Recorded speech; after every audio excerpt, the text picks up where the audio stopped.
All right, we're continuing our tour of Canadian NHL teams, what they did in the offseason with our Vancouver Bureau Chief, Farhan Lalji. And I was so excited to talk to Farhan and decided to put on the same suit I was wearing on yesterday's show because I know how much he likes purple. Farhan, we just showed everybody the Canucks did lose a couple of big pieces in Lindholm and Nikita Zadorov. Almost essentially replaced those two players with Jake DeBrusk and Vinny Desharnais. They fill out the roster. They get Hronek done.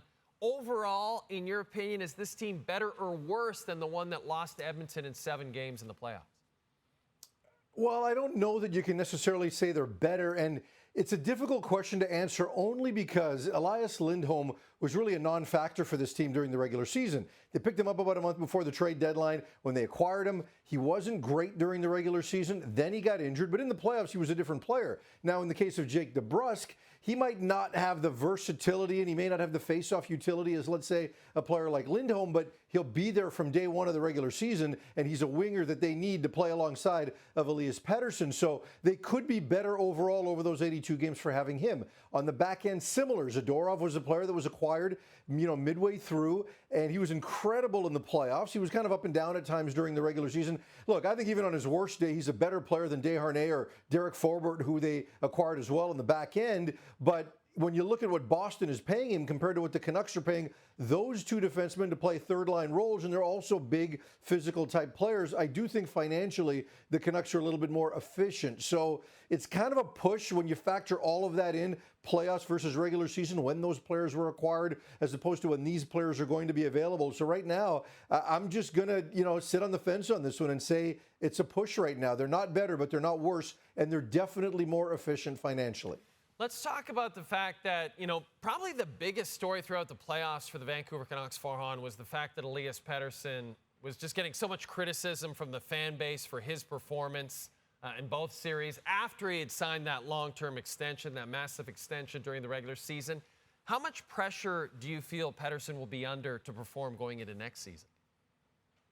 An absolutely immense amount of pressure. And I'm not sure he's up for it. And that's not a criticism of him as a player, but he is a player that lets the outside noise in, and it does affect him. And it did at times last year, and he even, talked about it, right? So whether or not he can compartmentalize and get all of that out of his system is a really, really meaningful question. And on top of that, we also aren't really sure how much the injury affected him in the playoffs, because when you look at Pettersson's description of it at the end of the season, he certainly felt it was a little more serious than maybe, say, the team did, who basically characterized it as tendonitis. So that was a long period of time, really after the All-Star break through the entire playoffs, where he simply wasn't the same player. So you've got to go back to finding that level of confidence. Hopefully the summer's enough to put all of this behind him. But everybody in this marketplace is going to have their eyes squarely on Elias Pettersson, because when you talk about whether or not this team is better or worse or more equipped for playoff success, it is going to start, maybe not end, but it is going to start and be carried a long way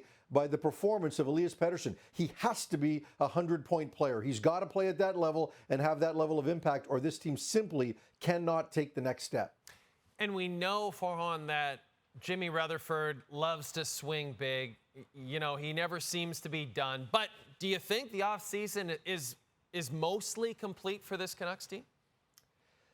Well, they got the Artur Shilov's deal done yesterday, and that was kind of the last piece, getting that backup goaltender in, and they got him in at a pretty good number. So where do the Canucks go from here? I mean, they've got a little bit over $1 million in cap space left. Plus, they've got the Tucker Poolman money, $2.5 million.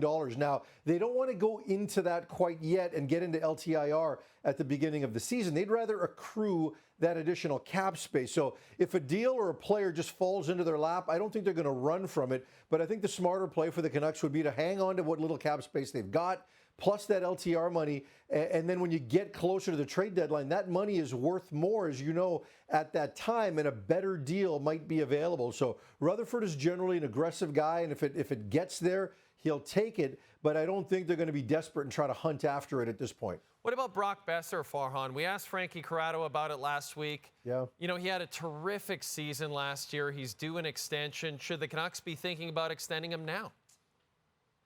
I don't think so. I don't think that's going to happen at this point. I do think that, as the season progresses and into the offseason, I think they'll address that and they'll see where he is in terms of whether or not he can follow it up, both in terms of his production, but also his health, because those two have been tied so closely together, right? I mean, you know, when you looked at this guy at the beginning of his career in year one, you thought a 30-goal season was inevitable, and it took until now for him to finally get there. And I think we know that he's a goal scorer, and he's had a lot of personal issues in his life, and a lot of that has been put behind him now. And we got the best of Brock Boeser last year. So also a great fit with JT Miller. And you know, the Canucks have a lack of wingers, so I think they're going to look long and hard. I think they want it to work and maybe get an opportunity to bring a player like Boeser back.